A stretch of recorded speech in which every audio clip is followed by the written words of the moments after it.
Welcome to the rose tutorial. In this video, I will show you how to paint these wild roses and share everything I know about painting with watercolor reds. A very important topic, especially if you're into botanical art, and not as easy as it may seem given the variety of red pigments we can choose from. So even if you don't paint these along with me, stick around for the main tips that I will summarize in the beginning, and you can start thinking about the different flowers and birds or other things you want to paint featuring reds and pinks, and how you can use these techniques to get vibrant, realistic results. The first tip I want to talk about is value. And this is what makes reds so tricky, because at full saturation, they actually have similar value to your darkest colors, which may throw you off if you're just starting out with watercolor and kind of mess with the overall balance of values or your lights and darks in your painting. What I mean by this is if you use very little water with your red, thinking you will get a nice pure red right away, and then plan to have a much darker greens or blues or any other color around it, it will appear much lighter. You won't be able to achieve good contrast in your work. Your red would be too dark and the colors next to it would appear much lighter than you expected, and there would be no more light left for you to play with. You can see this easier if you switch to black and white mode. So you need to start very, very light with your reds. And even though it may appear to be too watery or too pink, you want to use more diluted reds and build your values slowly, which is what I did in this painting. And you can see me going through the very light first background layer to darker, more saturated layers of red, glazing only on those areas of the petals that I wanted to keep quite dark. The second thing I want you to keep in mind is color temperature. You can choose from a range of gorgeous reds, from very cool Quinacridone Magenta to super warm sunny coral. You know I love Quinacridone Coral from Daniel Smith, and deeper Alizarin crimson with hints of violet and brown. According to the color spectrum, the cooler red will be closer to violet and blue, and warmer red will contain hints of yellow and orange. And you can see I used many of them throughout this composition, but what keeps them flowing naturally throughout the petals is my base red, which is Quinacridone Red, very light, staining, transparent pigment that is somewhere in between the cool and warm reds on the spectrum. This medium red is what allows me to have this range of colors, as I like to stretch my palette from cool to warm, and you can dive deep into the palette stretching techniques I use after you watch this tutorial. I saved that video in the description below. Here, as you can see, we have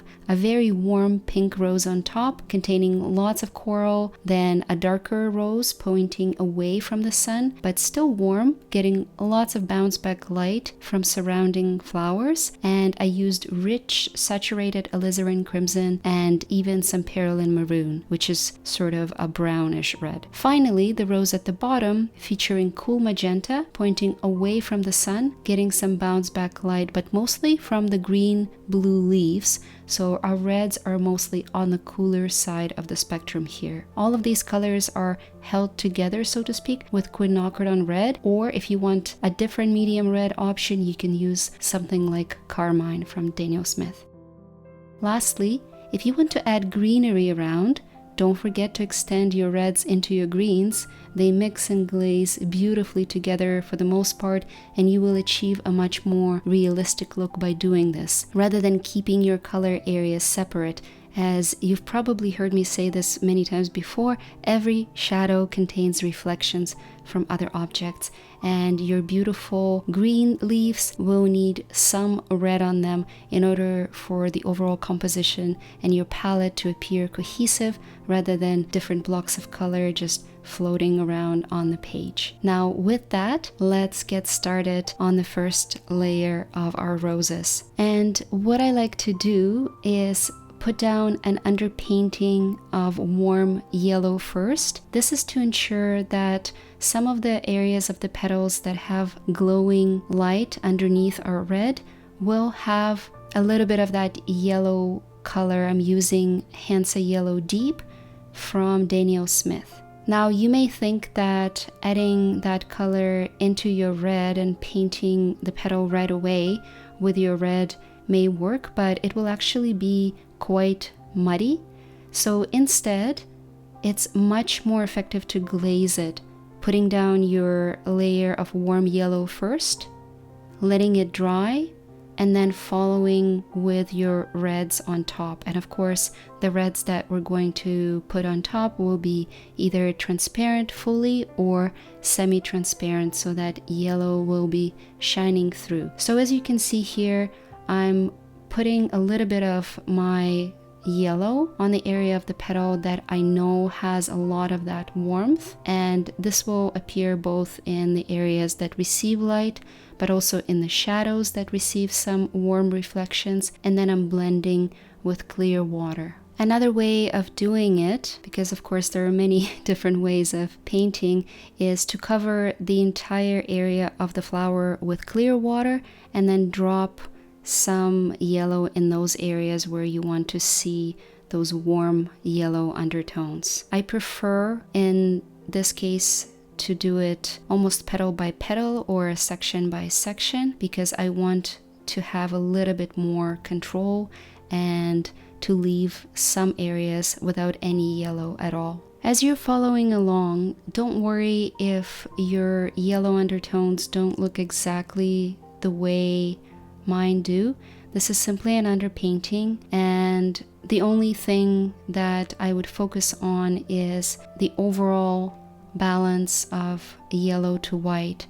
So on the top flower, you maybe noticed that I put, for the most part, my yellow towards the center of the flower, closer to the stamens and the base of the petals. The second flower, almost the entire right hand side, has a light yellow underpainting. It's going to be in the shadow and feature warmer reds, so I wasn't afraid to use quite a bit more yellow. And the bottom flower will actually feature more cool pinks. I don't need a lot of yellow there, so for the most part it's going to be concentrated on the right hand side, and then on the left I don't want much yellow. There will be a lot of magenta, which doesn't mix very well with yellow, and it would kind of defeat the purpose of having magenta there if we put down yellow highlights. So I'm going to adjust my amount of yellow according to this logic, and again, don't worry if it doesn't look exactly the same. Inspect your reference photo closely and simply put down some light yellow where you see your reds as being very warm and almost glowing. And now it's time to put down our first layer of pinks and reds. Let's keep it very light. I'm going to start with my magenta on the outside edge of this petal. The thinner the petal, the more likely it's going to be a cooler pink, and then proceed with my Quinacridone Red towards the center. There on the petal all the way in the back, I'm going to use Alizarin Crimson and blend with Quinacridone Red. Once this layer is done, we will have plenty of opportunity to adjust our colors. For now, this is very much a discovery process, trying to capture what I see in the reference photo, but using a lot of water so that I have an opportunity to glaze over the paint and adjust the temperature later.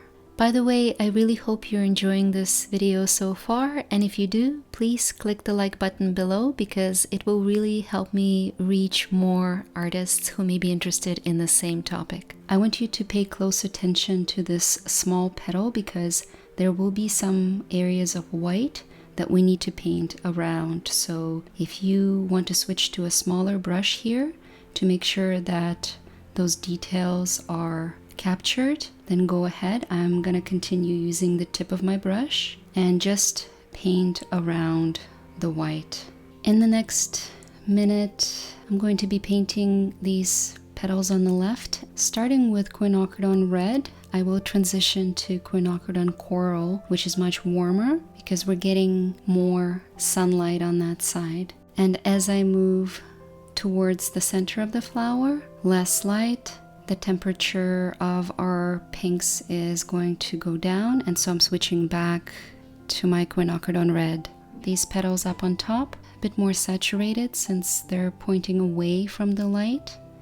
And I'm going to add a little bit of magenta on that small petal that's curving towards the center, and warm, more saturated brownish alizarin crimson on the outer edges of the large petal.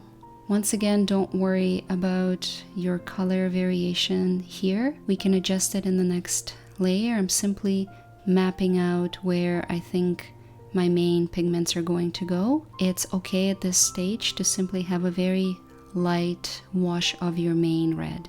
And now it's time to put down the background layer on the second flower, which is going to be much warmer. And there's going to be a lot of shadow areas eventually. It's pointing away from our source of light. So I'm going to start on the left with my warmer pink, my Quinacridone Coral, and slowly transition to the center.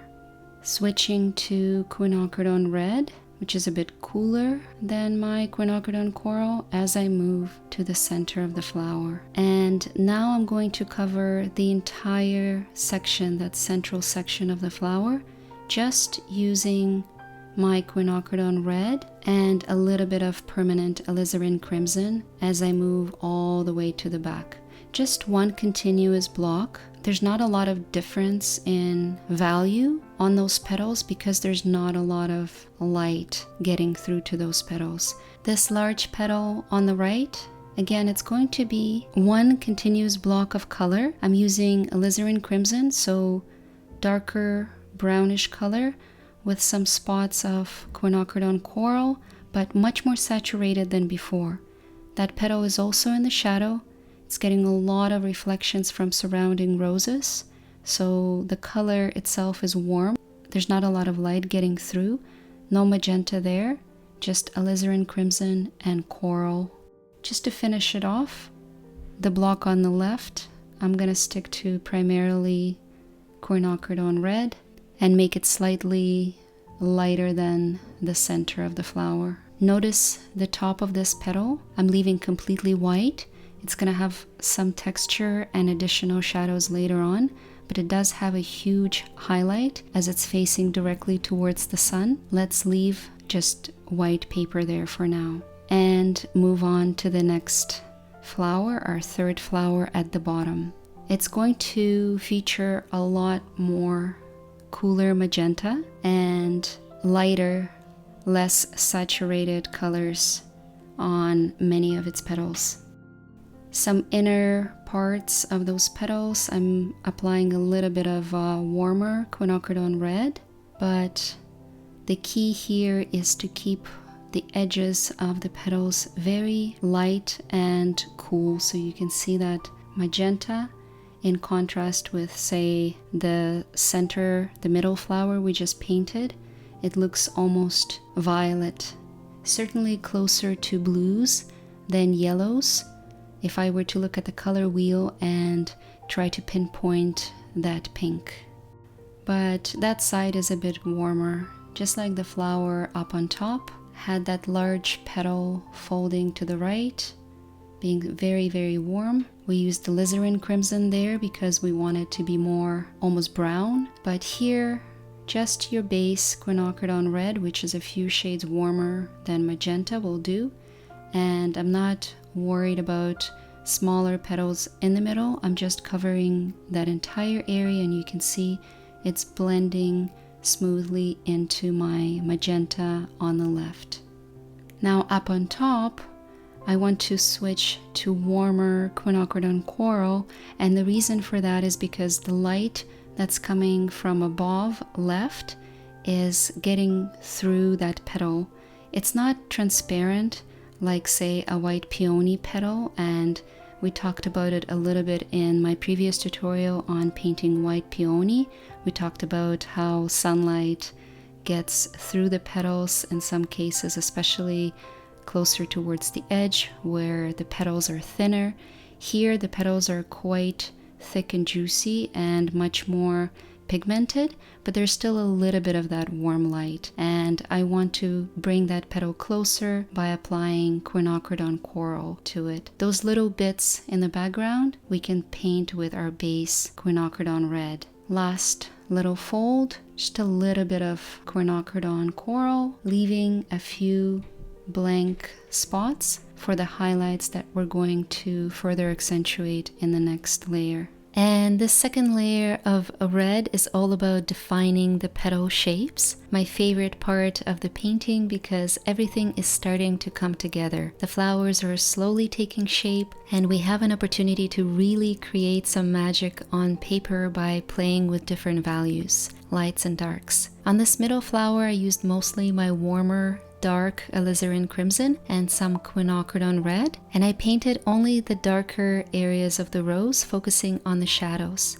On the very dark areas between the petals, I even added some Perylene Maroon, which is a semi-transparent, super staining dark red-brown from Daniel Smith. Not much we can glaze after this pigment, but we don't need to because at full saturation it gives us the darkest shadow value. On the bottom flower, I used a similar technique, outlining the shadow areas, but here I used cooler magenta with my quinacridone red. In some areas, I even started adding much finer texture with the tip of my brush. And the top flower, our warmest one facing us, getting the most light, it received the same treatment but using warm quinacridone coral and a little bit of quinacridone red.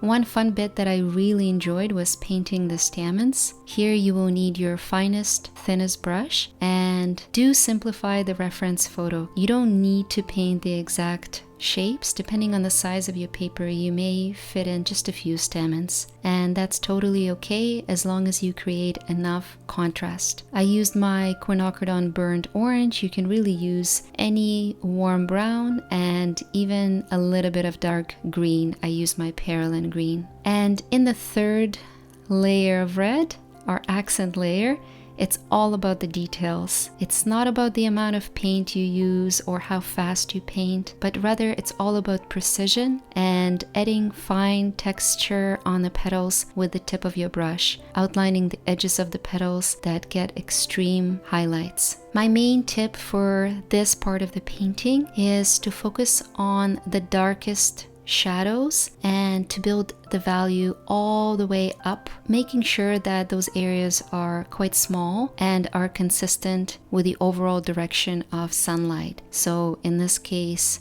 they're mostly concentrated on the right hand side and primarily on that second flower in the middle that's facing away from sunlight.